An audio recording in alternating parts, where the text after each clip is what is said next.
ఈ పూట పూర్తిగా మొత్తమయ్యావు. ఏమిటి కదా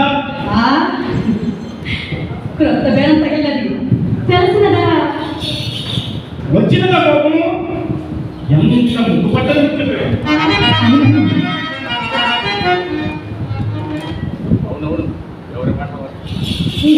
అవునవును, ఎవరి మాట వారికి అదే ఉంటును. ఈ పూట ఎవరో తప్పుకు బయట విచ్చదన్నారని నమ్మకంగా పలికి వెళ్ళినందున మా యొక్క డోర్ పట్టు వచ్చదు కదా అని మహా సంతోషంతో పుస్తకాలపై కూర్చున్నందులకు నిలబడతామిది. అయినా అదేం బాబు కానీ ఈ భగవాను మా ఆడవారిని నమ్మని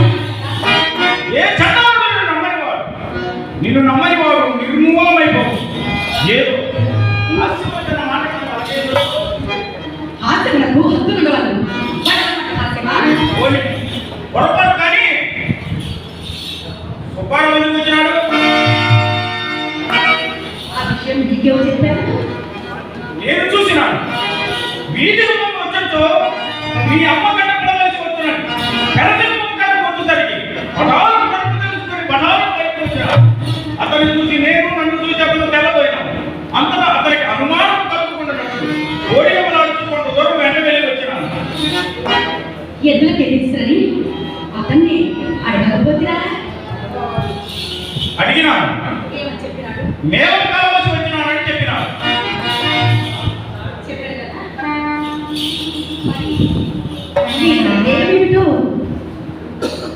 చెప్పినా కోపగించుకున్నావు కదా? కోపగించలేదు.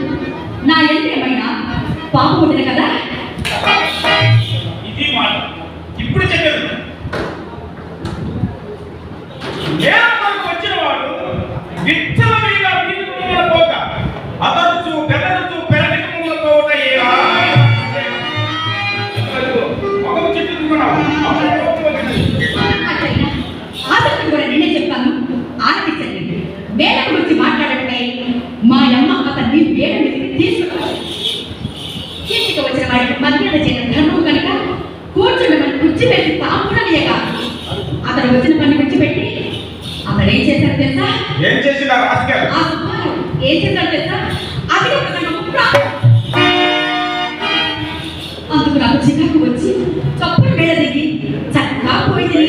మా అమ్మ నా మనసు కనిపెట్టి తోడుచుండు గారి విషయం మీద అతని దొడ్డి నదికి తీసుకొని పోయి ఆ దానినే ఆ సాగినట్టున్నది.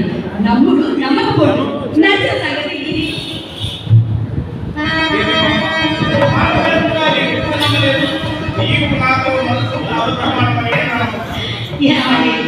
నీ తోడనే కదండి, నేను ఎవరి తోడను అబద్ధమాడను.